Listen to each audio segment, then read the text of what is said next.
This is Baxter Colburn, host of the Verse of the Day podcast. Thanks for listening to the following broadcast on Public House Media. What's up, everybody? This is Christian Heimel, host of Press Row here on Public House Media. Thanks for listening to the following broadcast on Public House Media. Once you're done with this episode, I hope you'll come check out my show, Press Row, where we talk about the biggest issues in sports with the analysts, experts, and reporters who cover them. No nonsense, hard-hitting interviews on the sports topics you're talking about. A new show comes out every single Thursday. And don't forget to subscribe on iTunes so you never miss an episode of Press Row. Thanks again for checking out the following broadcast on Public House Media.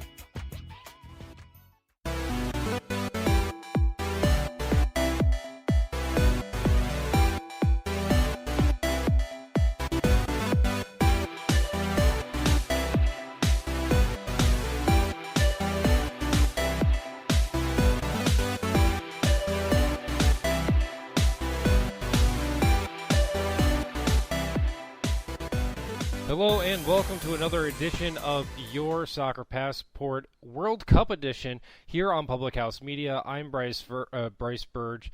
Maybe if I can say my name, we'll get started here on a positive note. He's Ivan Sanchez Carrasco, and despite the fact that I have historically struggled with his name, got that the first time around. So it's an interesting show of a lot of tomfoolery to start off, which I think is actually kind of a good way to get the show going, because there seemed to be a lot of tomfoolery in discussion since we've last had an episode of on. Yeah, I'm gonna golf clap to you and just get started. Or we say. Yeah.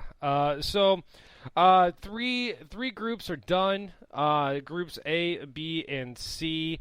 Not a lot of surprises in Group A. It's they went how we thought they were. Straight chalk: France, Norway, Nigeria, and South Korea. Group B was a little bit more frustrating. Germany took top spot, but Spain and China take that trident approach of one win, one draw, one loss for 4 points apiece. 4 points apiece, rather. Goal differential in favor of the Spaniards, though they'll take the second spot, while China is up for the remaining locations. But they look all right so far. Group C, though, was a complete and utter cluster of wackiness and VAR problems and controversy all the way around. Even though the games are over with, the standings have actually, it's so fresh that the standings are not updated on either Google or Yahoo. But I believe it's going to be Australia taking the three-way tie. Italy, Australia, and Brazil, all with 2 wins and a loss apiece. That round-robin approach will put goal differential of either Italy or Australia on top, or maybe Brazil. I'm not exactly sure. All I know is that Jamaica is definitely out of it. I think Italy gets first for goal differential, and then Australia gets second for more goals scored against each other. Okay. Or most goals scored after that, since their goal differential is the same with Brazil. Yes, but Brazil should be very safe regardless in moving on at this point. They are the safest 3 seed to have ever 3-seeded in the history of the Women's World Cup since they expanded. And I believe China is safe too, just because there are a couple of third-place teams who have 0 points, so there's no way they can get 4. So I think we got 2 of our 4 third-place teams in. Absolutely. I think Argentina can. Yes, but Cameroon and Chile can't. Correct, and that's and Nigeria already has why 3, it's like that. So, yep. So, let's go just alphabetically here. Group A, France, the chalk group here. This was a group that we kind of thought it was going to end up this way. France ended up beating Nigeria. Nigeria took a red card, actually, right before that goal occurred. And that was kind of the one big happenstance for Nigeria in that game, because they had one shot, it was not on target. France, on the other hand, had 22 shots, but only 4 of them on target. Definitely a lot of accuracy issues for the French in this game. But the French move along with the goal coming on a penalty kick. What do you take of the French offense coming out of group stage? I think if you want to, the fact that they had scored both game winners against Nigeria and Norway off PKs is kind of bad luck to them. They struggled yesterday to buy a goal. They were really dominant and played really beautiful soccer. I find they play the most fluid soccer of any team in the World Cup from what I've seen, especially considering the competition they've played. But they struggle to kind of that final third, make that final pass or get that shot on frame. Nigeria, for their part, even though they didn't attack a lot, they were very disciplined and they were very compact. They did a really good job of frustrating France, and I think they're one of the most their athleticism helped them kind of contain that and have a bend and not break approach to this match, which almost worked for them until the PK that was called for them. And for Nigeria, you can tell they were kind of playing for that draw to hopefully get those 4 points that I almost guarantee you a spot in the next round in the third place spot. For France, even though they're probably the second best team still in my eyes, they need to start kind of scoring, taking advantage of the opportunities they have, scoring goals.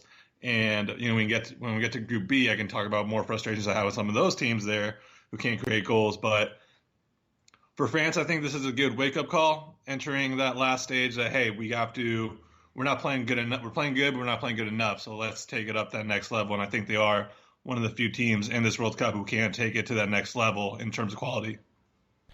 Now, that PK also came from a VAR issue as the goalkeeper came off the line for Nigeria again. That's not the first time that we've seen a non-traditional soccer country or soccer power get absolutely shafted on the goalkeeper coming off the line.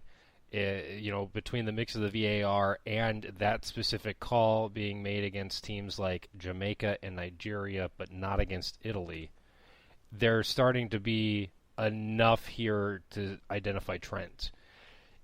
Where do you kind of take yourself up on that approach, realizing that this is a significant issue that has helped not just France, but multiple European teams at this point? In general, when I side with the goalkeeper, and this one especially when I side with the goalkeeper, you're already at such a disadvantage being a goalkeeper. So it's such BS that one piece of your foot leaves the line. You can have one foot off the line, you can't have both. But the forward's already such an advantage. And you see it more, the forwards are trying to get more and more tricky at times where they stutter step, they stop, they drag the foot. They manipulate that rule to the very nth degree that already they already have an advantage to begin with at a PK. Just go up there. You're freaking 8 yards away. Pick your spot and hit it and just see if you're better than the goalkeeper. And if you're not, too bad. And if you are, well, great. But you don't need to freaking manipulate this already humongous advantage you have where you're trying to get the goalkeeper off the line. So any little thing the goalkeeper can do for an advantage, I'm all for. So, yeah, yesterday really pissed me off. I'm just going to say this, and this is going to be the one comment that I think I've ever made in the history of the show about women having a difference in the gameplay to an advantage that I think is negative in this case. And that is with the average height of goaltenders being considerably shorter than the average height of goaltenders that are male.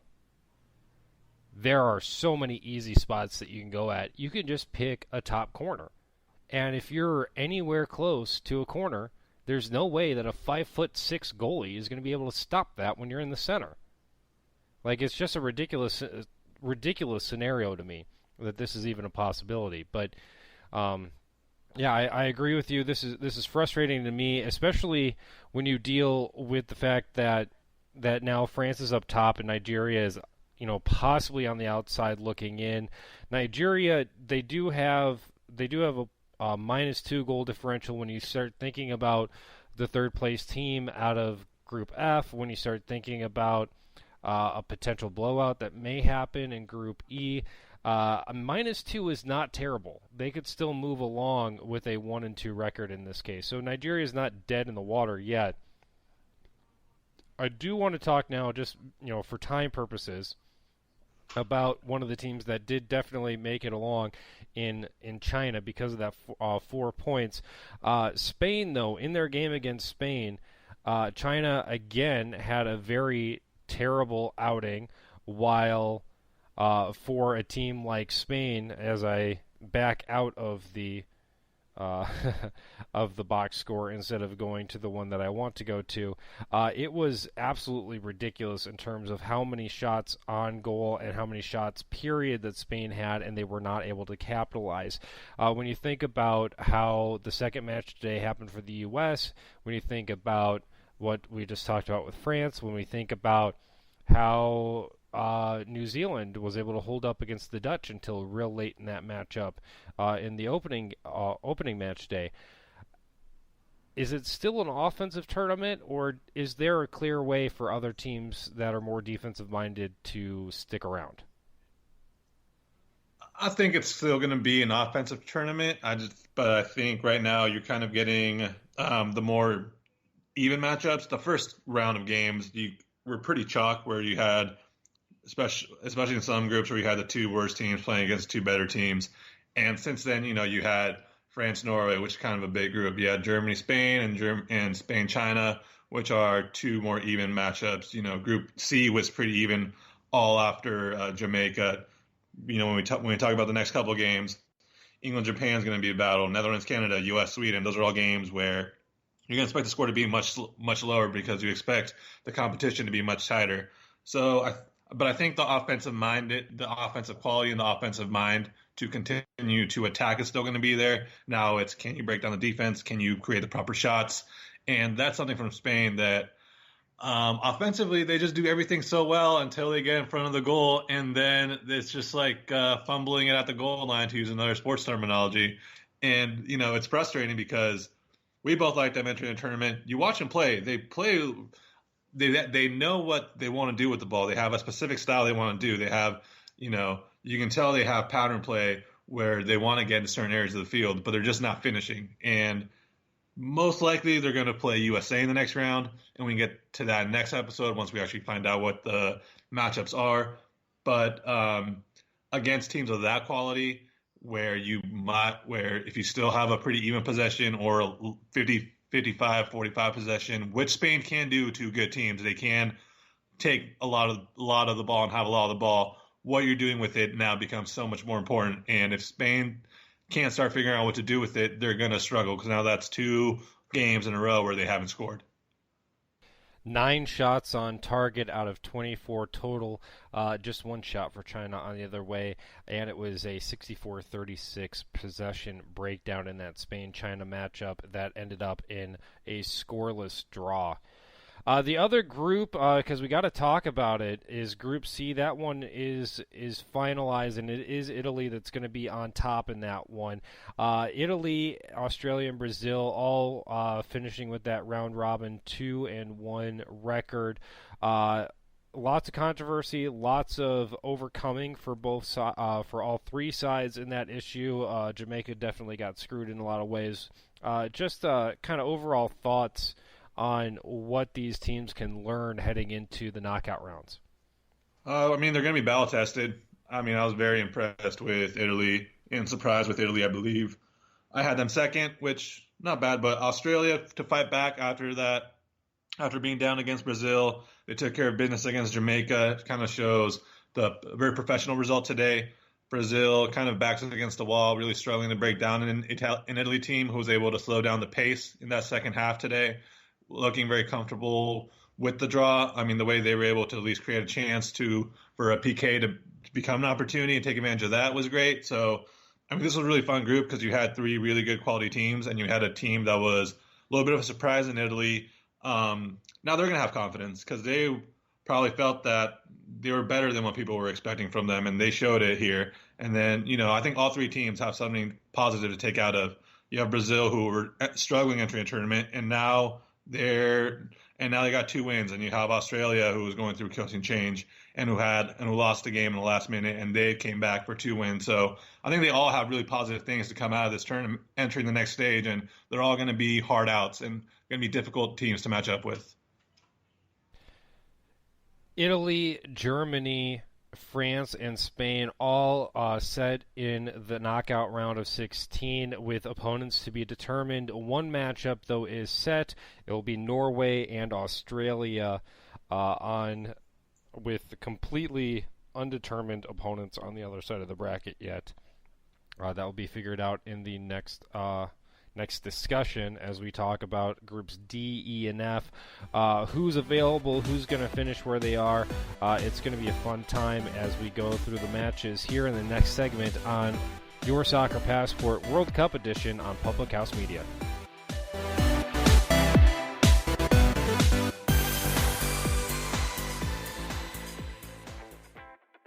This is John Lauder, host of The Cheap Seats here on Public House Media. Thanks for listening to the following broadcast on Public House Media. Once you're done with this episode, I hope you'll come check out my show, The Cheap Seats, where we talk about sports from the fans' perspective. A new show comes out every Monday. Don't forget to subscribe on iTunes so you never miss an episode of The Cheap Seats. Thanks again for checking out the following broadcast on Public House Media.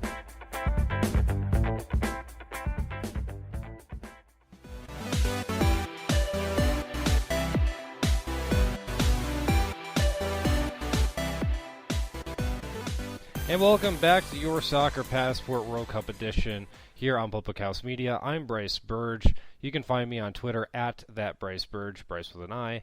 Ivan Sanchez Carrasco is here as well. You can find him at Ivan Sanchez C90 for all your soccer needs. He's a lot more active on Twitter than I am, and he's quite the personality. He's a fun follow, that's for sure. Thank you. Yeah, no problem. So groups D, E, and F all have one game day left to go. In these groups, it's pretty much set who's going to be the top two in Group E and F, with Netherlands and Canada and the United States and Sweden in the top phase of both of those, with 2 wins, 2 losses for Cameroon and New Zealand, as well as Chile and Thailand in Groups E and F, respectively. In Group D, Scotland, though, the surprise 0-2 scenario, as Japan was able to defeat them, going to 1 win, 1 draw after they surprisingly dropped a scoreless draw against the Argentinians in the opening matchup. England, though, sitting up top, will be safe at this point for moving on, sitting with 6 points. This is an interesting setup right now because Japan is going to go up against England. Scotland has the opportunity to really kind of make up some goal differential against Argentina, while New Zealand can also do the same thing against Cameroon.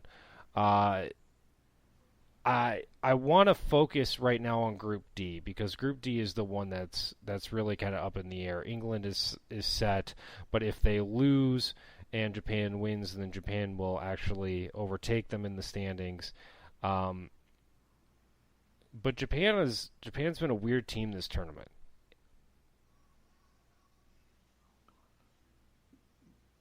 Yeah, I mean, better. I mean, you thought they were going to lose to Scotland. They bounced back pretty quickly in a nice way, getting off a 2-0 lead. And I was a little surprised by that too. But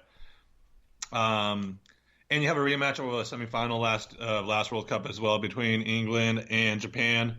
I think England still is a more talented team, and I can see them, playing it pretty safe, but also going for the win or at least going for the draw.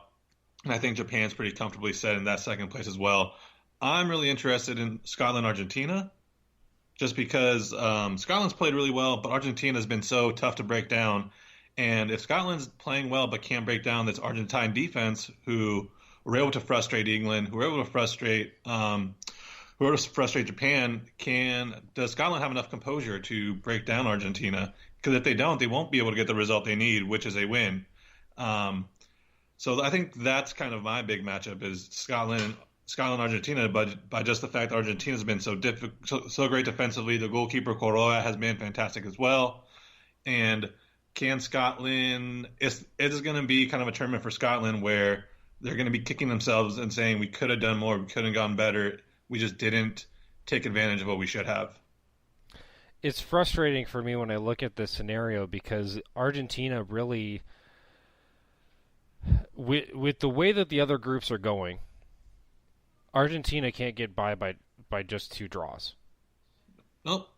They have to win, and that's going to force them outside of a comfort zone that I think is going to play into Scotland's hands. I mean, Scotland right now, they're looking to avoid losing 3 straight matches for the first time in a couple of years. 6 of their last 7 defeats, though, have been by a 1-goal margin. If you really take away that penalty in the 36th minute in their game against Japan, that is a draw. As there's been plenty of opportunities to start questioning about the penalty kicks just as much as we've questioned everything else about things leading up to them in this World Cup. But neither Scotland or Argentina has really scored a first-half goal in the history of the World Cup. It's really interesting because I don't think either team has ever led or won a game in the World Cup before. And Yeah, so, something's going to have to break here. Yeah, they both need to come out of their shells for the same reason.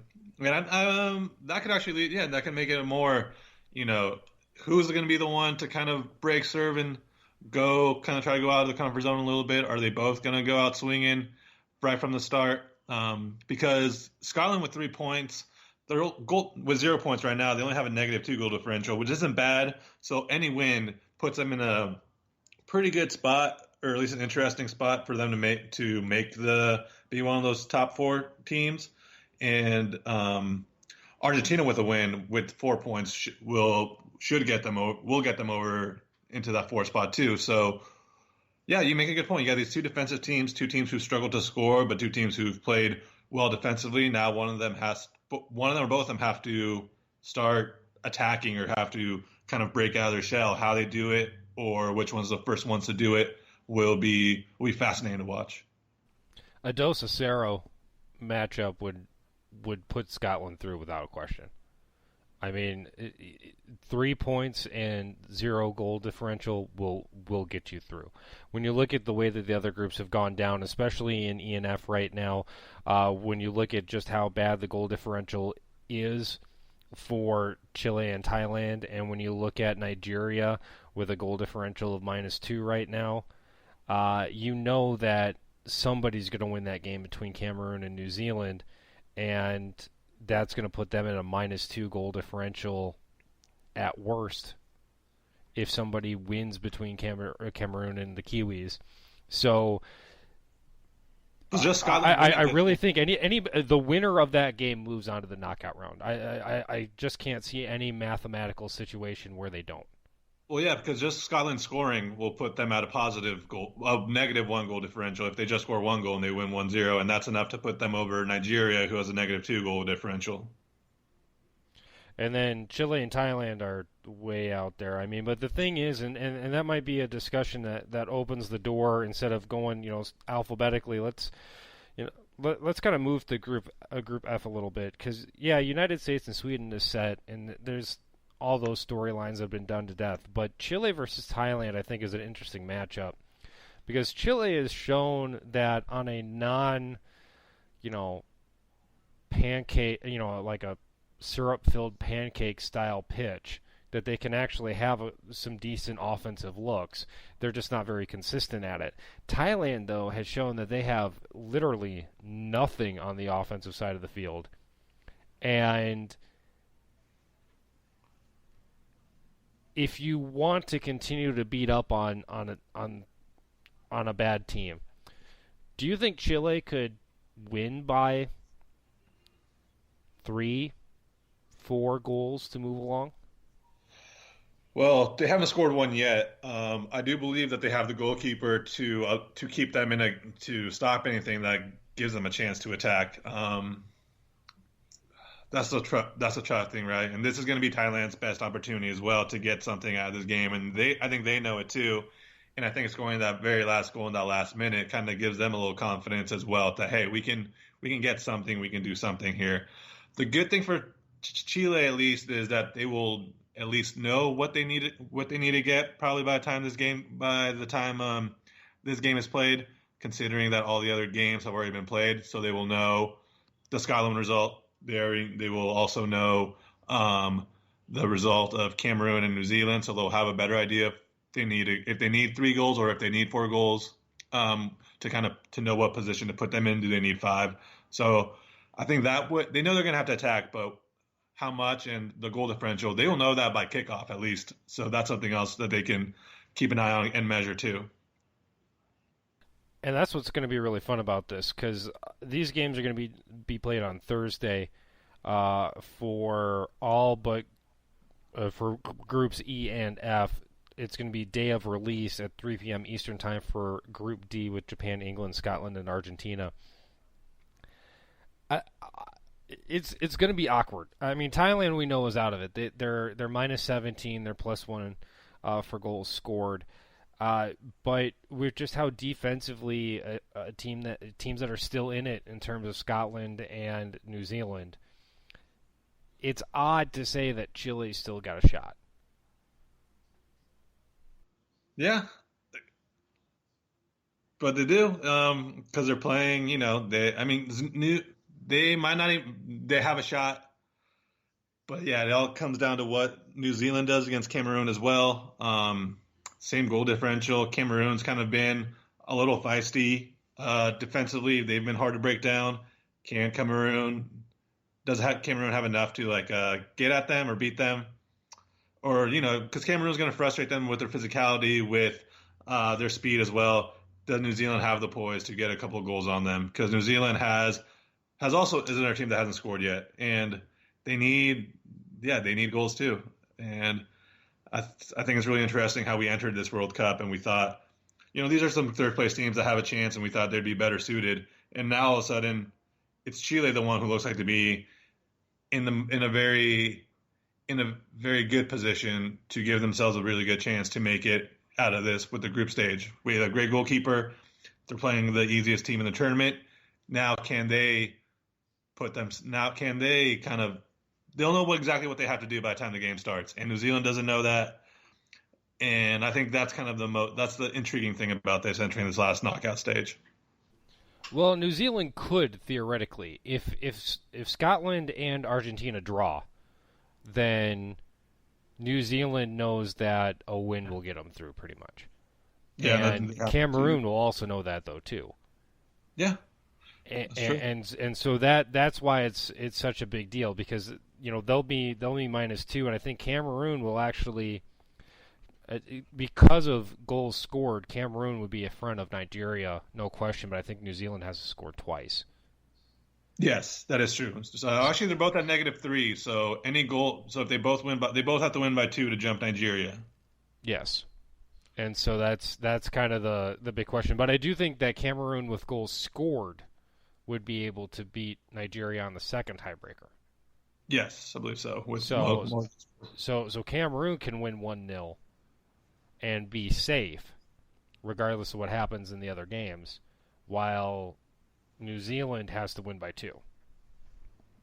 And now the math starts coming into it, and everybody's going all nuts about it. But these teams are just looking for wins. I mean, that's what it comes down to. I mean, because with Scotland and Argentina, Cameroon and New Zealand, and Thailand and Chile, these are essentially just a round of 32 game. I mean, these are knockout games for them. Like if they don't win, they're not moving along guaranteed. They have to treat it just like it's a playoff game. And if they tie, they're not going in. Yeah. So they have to go out and win this outright, and it creates a completely different scenario for all these teams. Let's just kind of go through your picks, just one word, and then call it good, either the country or draw. Japan versus England. England. Taking England as well. Scotland and Argentina. Argentina. Taking Scotland flat out. Netherlands and Canada. Netherlands. Draw. Cameroon and New Zealand. Draw. Taking New Zealand, but only 1-0. Okay. Sweden and the United States. USA. Taking United States as well. And then Thailand and Chile. Chile. I'm going to take Chile, but I'm not sure if they get the goal differential. Yeah, I'm not sure either. So I'm thinking like a 2-0. Yeah, 3-0, but maybe not enough. That could be the case too. So it'll be interesting for sure. -5 is definitely a bummer for Chile, especially with how good things went so far for them. All right, about a minute left. Who's your shout-out for this episode, Ivan? Last time it was the Stanley Cup champions. This time is the NBA champions, Toronto Raptors. Congratulations, Canada. Yeah, we'll give them a little bit of a boost there. Also gonna give a shout out for people that know that I do other work with indoor football and stuff. Rod Smart, the guy who was He Hate Me in the XFL, and has been involved in a lot of different football things over the years. He's actually missing right now. Not really presumed to be in a good situation. So, if anybody hears anything, heads up on that. That will do it, though, for this episode of Your Soccer Passport World Cup Edition. Nope, we'll talk about that after the show. But we'll have another edition on Friday. We'll talk about the knockout stages from there, and you'll get some more stuff between Ivan and Brice next time here on Your Soccer Passport. Thanks for listening.